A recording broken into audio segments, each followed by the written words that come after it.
qiraatun, hanya sekedar baca saja, ya. Hanya sekedar baca saja, tapi tidak menuntut kita untuk memahaminya, ya.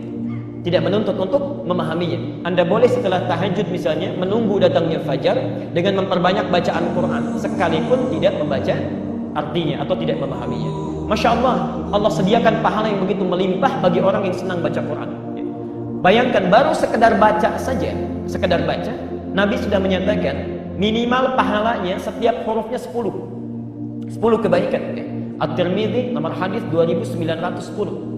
Man qara'a harfan min kitabillah, siapa yang baca itu satu huruf saja dari kitab Allah, satu huruf saja, ya, falahu asyru hasanat, dia akan dapatkan 10 kebaikan. Ya. Walam aqul alif lam mim harfun, saya tidak mengatakan alif lam mim itu satu huruf, walakin alifun harfun, tapi alif satu huruf, lamun harfun, lam satu huruf, mimun harfun, mimnya satu huruf, walikulli harfin asyru hasanat, dan setiap hurufnya itu mendapatkan 10 kebaikan.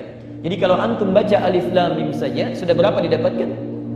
30, itu baru baca, belum memahami artinya. Masya Allah, baru baca saja.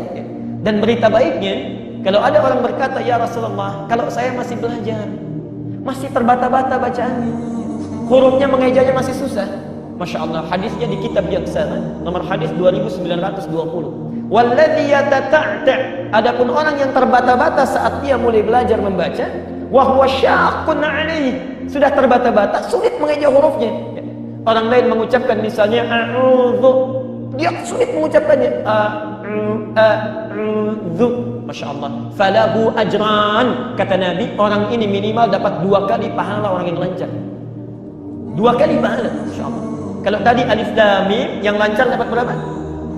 30. Yang enggak lancar misalnya dia ulang alif lam mim, dia ulang lagi alif lam mim, minimal dapat berapa? 60. Ustaz, kalau begitu saya enggak lancar aja bacanya, ya. Itu keliru. Keliru, ya, insyaallah. Itu maksudnya setiap kali dia mengulang dia dapat pahalanya. Ya, setiap mengulang tambah lagi, setiap mengulang tambah lagi. Jadi ibu dan bapak sekalian, kalau Nabi sudah menawarkan, antum nggak lancar saja, pahala dilipat gandakan. Pahala sudah digandakan, kebaikan diliputkan, belum tersentuh juga. Berapa lama lagi waktu yang dibutuhkan untuk memotivasi kita mau baca Quran? Ya. Abdullah bin Amr bin As radhiyallahu anhu meriwayatkan sabda Nabi SAW, yuqalu li sahibil Quran, iqra' wartaki warattil kama kunta turattilu fid dunya, fa inna manzilaka inda akhir ayatin taqra'uha. Dikatakan kepada para pembaca Al-Quran, ini belum bicara masalah penghafal ya, ini hanya pembacanya saja, rutin setiap hari baca. Yang pernah saya bilang, coba praktekin satu hari 10 ayat minimal, gitu kan? Baca ayat tersebut. Yang sering membaca Al-Quran terus menghatam, diulangi lagi, menghatam, diulangi lagi, terus begitu, maka nanti hari kiamat disuruh dia membaca pada saat sudah berada di depan pintu surga. Dikatakan kepada para pembaca, bacalah dan naiklah, suruh tinggikan derajatnya, lalu bacalah dengan tartil, pelan-pelan, sebagaimana kau mentartilnya semasa di dunia. Sesungguhnya kedudukanmu terletak pada akhir ayat yang kamu baca. Kata ulama hadis, ini berhubungan dengan hadis yang lain. Nanti ada riwayat juga menjelaskan kalau dia sudah sampai pada derajat surga Firdaus, dia terus ngaji nih, satu ayat mengangkat 1 derajat sampai dia tiba di surga tertinggi, diangkat terus sama Allah dengan tartil ayat yang dia bacakan. Begitu tiba di surga Firdaus yang paling tinggi, baru dikatakan, berhentilah, ini kedudukan kamu di akhir ayat yang kamu baca. Itu maksudnya. Jadi seringlah membaca teman-teman sekalian, baca Al-Quran, jangan biarkan waktu kosong. Bahkan saya pernah praktekkan dan berhasil. Lagi di lampu merah bisa baca Quran. Naik motor, bisa naik motor. Saya berapa kali naik motor, selalu kalau pagi talim naik motor. Bisa buka program HP, lagi di lampu merah buka, baca Al-Quran.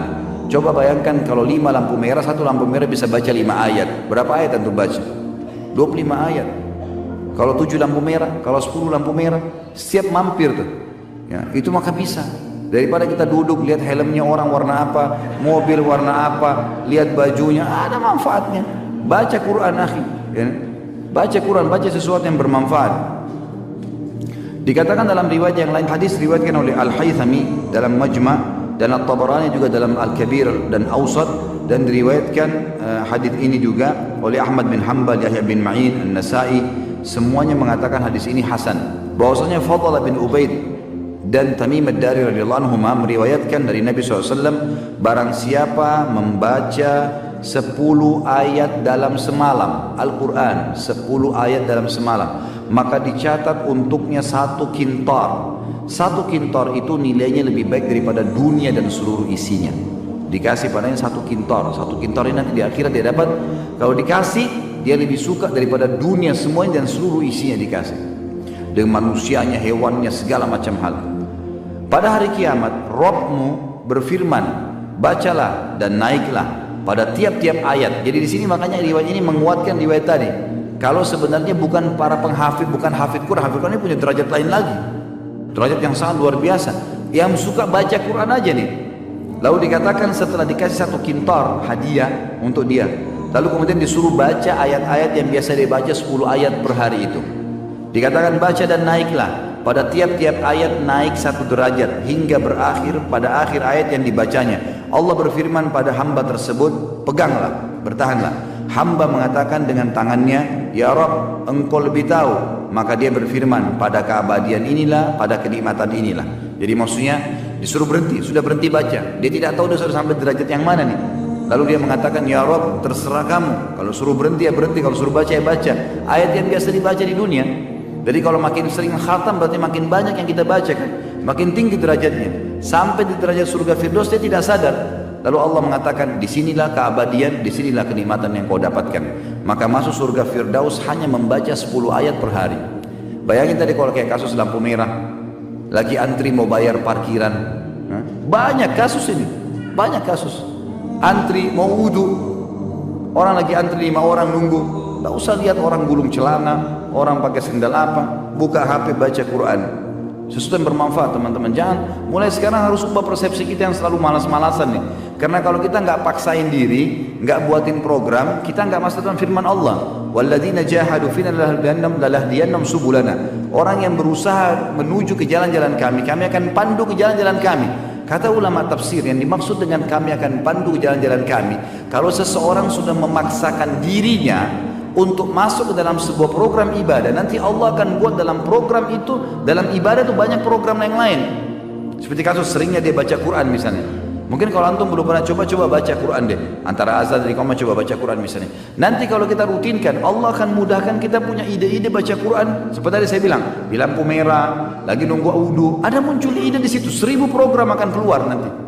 Tiba-tiba kita berpikir bagian Al-Quran, tiba-tiba ini, tiba-tiba itu, banyak hal. Nanti mungkin kalau sudah sering dibaca terprogram lagi untuk menghafalnya dan seterusnya. Seringnya kita bersedekah akan membuat lahirnya program-program di sedekah itu. Tanpa kita, mungkin orang lain tidak pernah terfikir, kita pun tidak terfikir, tapi akan muncul ide di situ. Sama dengan puasa, sama dengan zakat, sama dengan segala hal. Kalau kita sudah biasa buat program di situ, akan datang program-program yang Allah Azza wa Jalla mudahkan.